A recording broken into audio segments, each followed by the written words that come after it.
Your dog just boarded a 10-hour flight, sealed inside a cargo hold you will never see. The temperature in that hold dropped 12 degrees during the first hour of cruise altitude. No attendant checked on him, no familiar voice reached him through the noise, and the airline's safety checklist never mentioned any of this. What actually happens inside that pressurized darkness, minute by minute, is something most pet owners only discover after something goes wrong. The moment that cargo door shuts, your visibility drops to absolute zero.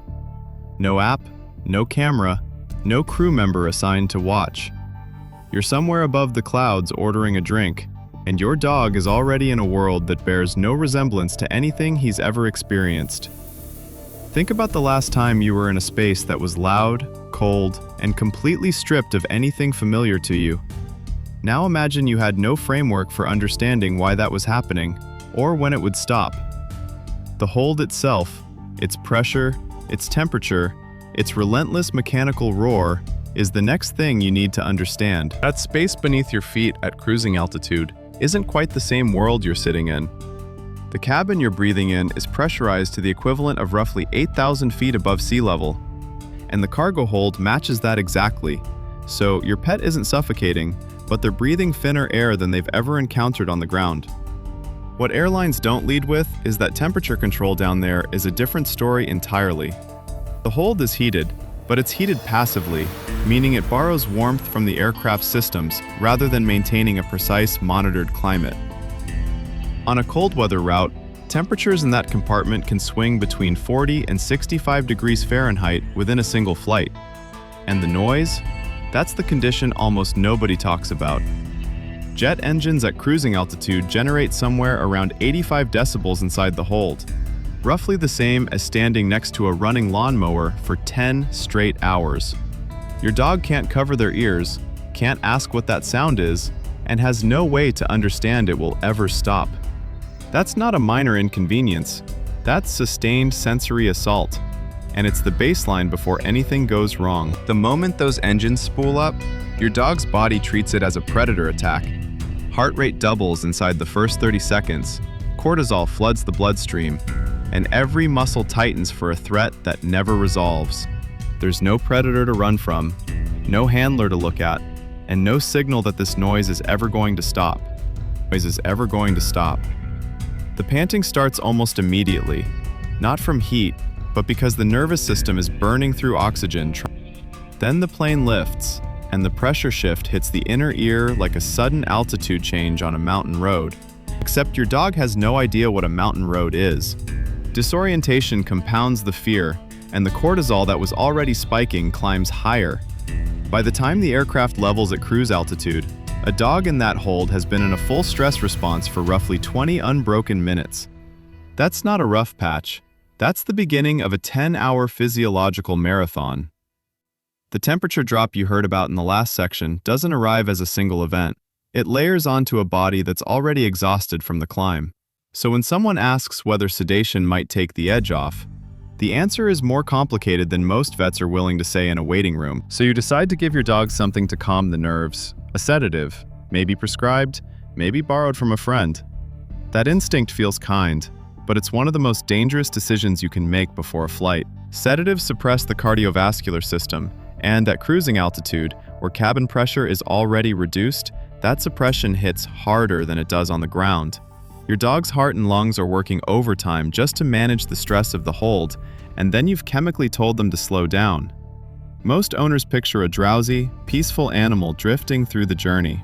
What they don't picture is a dog that can't stabilize itself when the crate shifts on turbulence. A sedated animal loses the muscle coordination it relies on to brace, to shift weight, to stay upright. That's not a minor inconvenience.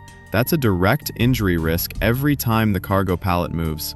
The American Veterinary Medical Association doesn't just discourage sedation for flights, it actively warns against it, and the mortality data backs that position up.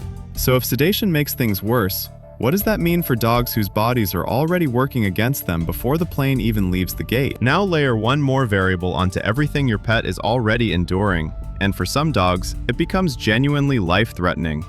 Pugs, French bulldogs, and English bulldogs all share a trait that looks adorable on the ground, but turns dangerous at 35,000 feet. Their skulls were selectively bred to be shorter, which means their airways were compressed right along with them. Under normal conditions, that compression is manageable. Their bodies have adapted to work around it. But in a cargo hold, where temperatures spike, oxygen thins, and anxiety floods the body with adrenaline, that narrow airway becomes a bottleneck the dog can't breathe past. The harder they pant to cool down, the more they strain the very passage they depend on to survive. It's a feedback loop with no exit.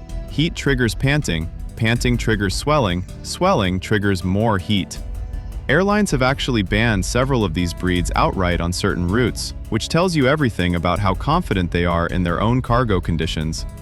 So what exactly are those conditions, and who, if anyone, is keeping an eye on them? The moment the cargo door seals shut, your pet enters a space that no airline employee will physically check on for the next 10 hours. There's no attendant assigned to the hold, no camera feed anyone is watching, and no alert that fires if your dog stops moving. Airlines will tell you the hold is temperature-controlled and pressurized, and technically that's true, but those systems aren't monitored in real time by a human being watching your animal. The sensors track air pressure and ambient temperature for the aircraft, not the conditions inside your pet's individual crate. So if the airflow near that crate runs cold, or your cat is panting hard from stress, the flight deck has no idea. What you're really trusting is that nothing goes wrong, because the system isn't built to catch it when something does. No one is watching for distress. No one is counting breaths. The cargo hold isn't cruel by design, it's indifferent by design. And that distinction matters more than most owners realize. So what happens when a pet stops breathing at 35,000 feet, sealed inside a container no one can reach? The honest answer is that nothing happens.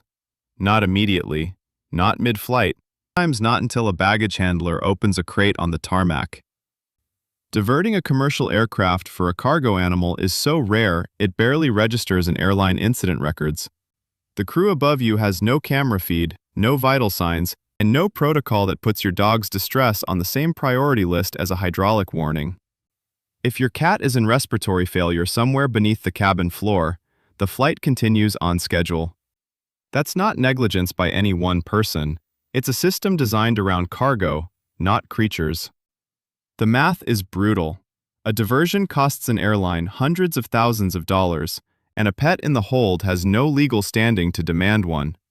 What you discover on landing is often the only moment the truth becomes visible. That gap between takeoff and the baggage carousel is where the real risk lives, and knowing it exists is the first step toward making a smarter choice before you ever book. The cargo hold doesn't have to be the only option, and for most pets, it genuinely shouldn't be. If your animal fits under the seat in front of you, book them in cabin and don't negotiate on that point.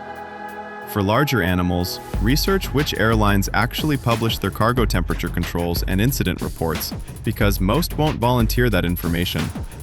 Time your flight for mild weather. A summer noon departure is one of the worst decisions you can make for a dog in cargo. Crate train your pet for weeks before the trip, not days, so the carrier feels like shelter rather than a trap. Skip the sedatives unless a vet who knows your specific animal recommends them after a real conversation about the risks. If your breed is flat-faced, a pug, a bulldog, a Persian cat, the honest answer is that flying them may never be truly safe. Every one of those choices is a layer of protection, and none of them costs you anything but time.